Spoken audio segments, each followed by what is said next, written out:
नमस्कार दोस्तों, आज फिर आपका स्वागत है क्राउन इमिग्रेशन के यूट्यूब चैनल पर। तो आज की वीडियो के अंदर मैं ऑस्ट्रेलिया स्टूडेंट वीज़ा के बारे में डिस्कस करूंगा और आज की वीडियो के अंदर मैं उन कोर्सेज़ के बारे में डिस्कस करूंगा। अगर आप इन कोर्सेज़ को करते हैं तो आपको ऑस्ट्रेलिया में इजीली पीआर मिल सकती है, क्योंकि इन स्किल की ऑस्ट्रेलिया के अंदर बहुत ज़्यादा डिमांड है। मैं नहीं कह रहा, आप ऑस्ट्रेलियन इमिग्रेशन की वेबसाइट के ऊपर जाते हैं तो आपको ये जो कैटेगरीज़ हैं उनकी इमिग्रेशन की वेबसाइट के ऊपर मिलेगी।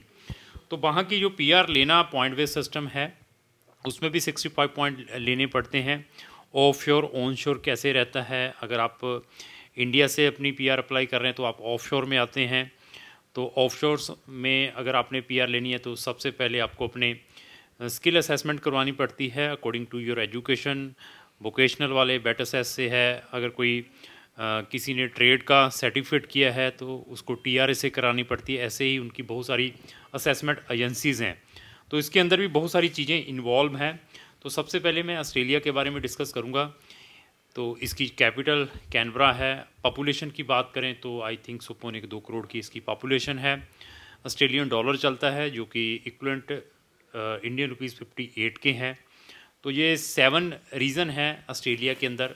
वो कौन कौन से रीजन है? नॉर्थ टेरिटरी है, ऑस्ट्रेलिया कैपिटल टेरिटरी है, इसी तरीके से साउथ ऑस्ट्रेलिया है, वेस्ट ऑस्ट्रेलिया है, क्वींसलैंड है, तस्मानिया है, न्यू साउथ वेल है। These are the 7 region Australia के अंदर जहाँ पर हमारे इंटरनेशनल स्टूडेंट्स पढ़ने के लिए जाते हैं। और अगर आप वहाँ पर रीजनल एरिया में जाते हैं तो वहाँ पर आपको डिफरेंट टाइप के पॉइंट्स मिलते हैं ड्यूरिंग द स्टडी भी। उसके भी पॉइंट है, अगर आपने रीजनल एरिया से अपनी एजुकेशन गेन की है, आप उस रीजनल एरिया में रहते हैं, उसके पॉइंट मिलते हैं। बहुत सारे बेनिफिट है अगर आप रीजनल एरिया से वहाँ पर स्टडी कंप्लीट करते हैं। बट कंपेरेटिवली कनाडा से एक्सपेंसिव है। इधर आप ट्यूशन फीसेस को लेकर चलें, वहाँ की एम्बेसी फीसेस को लेकर चलें, इवन वहाँ की अगर आप पीआर भी लेते हैं तो पीआर की फीसेस को भी आप कंपेयर करते हैं तो ऑस्ट्रेलिया कंपेरेटिवली एक्सपेंसिव है। तो उसके अकॉर्डिंग वहाँ पर वेजेस भी है। वहाँ पर आवर्स आपको आई थिंक 21-22 ऑस्ट्रेलियन डॉलर से लेकर 30 डॉलर मिलते हैं, डिपेंड आप कौन से स्किल के अंदर काम करते हैं। तो अभी मैं कुछ प्रोग्राम्स बताऊंगा जिनकी हाईली डिमांड है। अगर इस टाइप के प्रोग्राम वहाँ पर आप जाकर करते हैं, इनमें अपनी डिग्रियाँ करते हैं बैचलर और मास्टर की, तो मैक्सिमम चांसेस हैं आपको वहाँ पर पीआर मिलेंगे। इंस्टेड ऑफ जो बच्चे डिप्लोमा में जाते हैं, ऑस्ट्रेलिया की पिछली हिस्ट्री उठाकर देखें, बहुत सारे बच्चे सफ़र होते हैं, ब्रिजिंग वीज़ा के ऊपर रहते हैं, पक्के नहीं होते, वापस आते हैं। तो उनकी बजाय अगर आपकी अप्रोप्रिएट प्रोफाइल्स हैं, आपके पास अप्रोप्रिएट IELTS है, आपके पास बजट है, तो then you will go straight forward for bachelor और master program instead of diploma में। बट अब जाना है तो डिपेंड आपके ऊपर है। तो मैं कुछ प्रोग्राम्स के बारे में आपके साथ डिस्कस करूंगा। सबसे पहले जो प्रोग्राम्स है हमारे पास, अकाउंटेंट प्रोफेशन काफ़ी डिमांड है वहाँ पर।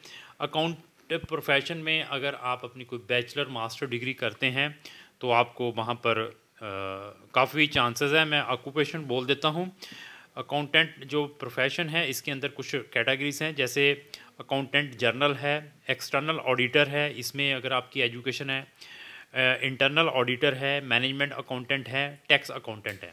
तो सेकंड ऑप्शन है हमारे पास आर्किटेक्चर में भी अगर आपके पास ये कुछ प्रोफेशन मैं बोलूँगा, these are the highly skilled profession है। मतलब हाईली स्किल्ड क्या बताऊँ कि ये शॉर्ट लिस्टेड है, वहाँ पर इनकी काफ़ी डिमांड है वहाँ पर। जैसे मैं लैंडस्केप आर्किटेक्ट कहूँ, नेवल आर्किटेक्ट कहूँ, तो इनकी इंजीनियरिंग में बहुत सारे इंजीनियरिंग प्रोफेशन की वहाँ पर डिमांड है। अगर आप अपनी डिग्री इन स्ट्रीम से करते हैं, एरोनॉटिकल में, एग्रीकल्चर में, इवन बायोमेडिकल में, केमिकल में, सिविल इंजीनियरिंग में और इसी तरह इलेक्ट्रिकल इंजीनियरिंग में, तो आपको इवन जियो टेक्निकल इंजीनियरिंग में, मटेरियल इंजीनियरिंग में, इंडस्ट्रियल इंजीनियरिंग में, मैकेनिकल में, माइनिंग में, पेट्रोलियम में, प्रोडक्शन एंड प्लांट प्रोडक्शन और प्लांट इंजीनियरिंग में, तो आपको वहाँ पर इवन ट्रांसपोर्ट इंजीनियरिंग में तो आपको पीआर इजीली वहाँ पर मिल सकती है। मैं फिर बताऊँ, these are the long term shortage है, जो बहुत लंबे समय से इन स्किल की वहाँ पर रिक्वायरमेंट है। इसी तरीके से मेडिकल प्रैक्टिशनर में हर एक प्रोफेशन की वहाँ पर डिमांड है। नर्सेज़ की बहुत ही ज़्यादा डिमांड है, और भी बहुत सारे प्रोफेशन लिखे हैं, बट इन सब प्रोफेशन जितने भी लिखे हैं these are the regulated profession. इनकी आपको पहले स्किल असेसमेंट करवानी पड़ती हैं। इनकी रिस्पेक्टिव बॉडी हैं, वो रिस्पेक्टिव बॉडी आई थिंक 25 या 26 रिस्पेक्टिव बॉडीज़ हैं। जैसे ऑस्ट्रेलियन नर्सिंग काउंसिल है, ऐसे ही अगर डॉक्टर है तो डॉक्टर उनका मेडिकल काउंसिल हैं। इवन आप वोकेशनल की है तो आपको अपना कोई बेटा असेस करवाना पड़ता है। अलग अलग उनकी असेसिंग अथॉरिटीज़ हैं। तो डॉक्टर प्रोफेशन, हर एक प्रोफेशन की वहाँ पर डिमांड है। नर्सेज़ की डिमांड है। नर्सिंग प्रोफेशन में अगर आप अपनी बीएससी नर्सिंग करते हैं लेकिन उसकी फ़ीस काफ़ी है, और इवन 7 बैंड चाहिए अगर आपने अच्छी यूनिवर्सिटी से नर्सिंग करनी है। तो फ़ीस आप ये लेकर चलिए साल की 16-17 लाख से स्टार्ट होकर आप 25 लाख की, डिपेंड कौन सी यूनिवर्सिटी से आप अपनी नर्सिंग करते हैं। 3 साल का वहाँ पे नर्सिंग का प्रोग्राम है। इसी तरीके से हमारे पास वेटनरी में, अगर आपने अपनी वेटनरी में कोई एजुकेशन वहाँ से गेन करते हैं, इवन वेटनरी इंडिया से भी की है, तो आप ऑफ शोर एज ए स्किल्ड इमिग्रेशन भी ऑस्ट्रेलिया में अप्लाई कर सकते हैं। After getting a appropriate IELTS अपनी स्किल असेसमेंट के बाद आप अपनी डायरेक्टली PR की फ़ाइल भी डाल सकते हैं, लेकिन मैं PR नहीं करता हूँ, स्टूडेंट का मैं ज़रूर करता हूँ। सर्वेयर है, इसी तरीके से सोशल वर्कर है, शेफ़ है। शेफ़ की भी काफ़ी डिमांड है। ये शेफ़ प्रोफेशन में भी अगर आप कोई अपनी डिग्री कर लेते हैं तो आपको वहाँ पर इजीली PR मिल सकती है। इसी तरीके से हॉस्पिटल फार्मासिस्ट की काफ़ी डिमांड है, रिटेल फार्मासिस्ट की काफ़ी डिमांड है, और इंडस्ट्रियल फार्मासिस्ट की, अगर आपने बी फार्मा की है या वहाँ से बी फार्मा करते हैं तो उसके बाद आपको वहाँ की PR इजीली मिल सकती है। तो अभी मैं कुछ वहाँ के यूनिवर्सिटीज़ के बारे में बताऊँगा। Those are very famous. मैं अभी उनकी स्ट्रीम वाइज बताऊंगा। अगर आपने इस स्ट्रीम में जाना है तो मैं कुछ यूनिवर्सिटीज़ रिकमेंड करूंगा, तो आप उन यूनिवर्सिटीज़ में एडमिशन लें। अगर ऑस्ट्रेलिया में आपने भी उन यूनिवर्सिटीज़ में जाना है तो क्राउन इमिग्रेशन से भी संपर्क कर सकते हैं। सबसे पहले आर्ट्स एंड ह्यूमैनिटीज़ वाले स्टूडेंट, यहाँ पर 11 सब्जेक्ट्स हैं। लिंग्विस्टिक है, एरोचोलॉजी है, आर्ट एंड डिज़ाइन है। तो इनमें अगर आपने कुछ भी वहाँ पर करना है ऑस्ट्रेलिया के अंदर, मैं आपको यहाँ की टॉप 5 यूनिवर्सिटीज़ बताऊँगा। आप इनमें अपना एडमिशन लें इंस्टेड ऑफ वहाँ के छोटे छोटे कॉलेजों में जाने की बजाय। यूनिवर्सिटी ऑफ मेलबर्न है, यूनिवर्सिटी ऑफ सिडनी है, ऑस्ट्रेलिया नेशनल यूनिवर्सिटी है, मॉन्स यूनिवर्सिटी है, तो even the university of new south well Sydney है। तो ये उन बच्चों के लिए जिन्हें आर्ट एंड ह्यूमैनिटीज़ में कुछ करना है। इसी तरीके से जिन बच्चों ने इंजीनियरिंग एंड टेक्नोलॉजी में कुछ करना है वहाँ पर, चाहे अपने बैचलर चाहे मास्टर, तो उनके लिए मैं कुछ यूनिवर्सिटीज़ रिकमेंड करूँगा। UNSW सिडनी यूनिवर्सिटी है, द यूनिवर्सिटी ऑफ मेलबर्न है, मॉन्स यूनिवर्सिटी है, university of Sydney Australia national university है। तो लाइफ साइंसेज एंड मेडिकल में कुछ करना है तो इनमें भी यही जो मैंने ऊपर यूनिवर्सिटीज़ रिकमेंड की थी उनमें आपको एडमिशन दिलवाने में हम आपकी हेल्प कर सकते हैं।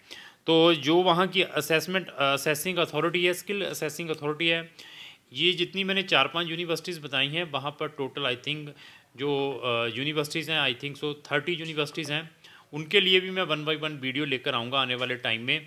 तो फ़ीस रेंज ऑस्ट्रेलिया के अंदर आप ये लेकर चलिए 25,000 ऑस्ट्रेलियन डॉलर से स्टार्ट होकर 50,000 ऑस्ट्रेलियन डॉलर है साल की फ़ीस। डिपेंड है कि आपने कौन से प्रोग्राम में और कौन सी यूनिवर्सिटी में पढ़ने के लिए ऑस्ट्रेलिया में जाना है।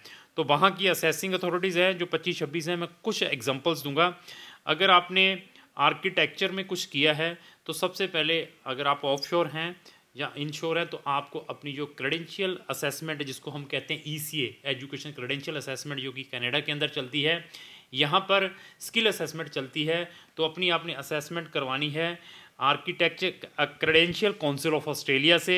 इसी तरीके से अगर आपने सोशल वर्कर हैं उसमें अपनी मास्टर या बैचलर की है तो आपको अपनी जो स्किल असेसमेंट है Australia association of social worker से करवानी है।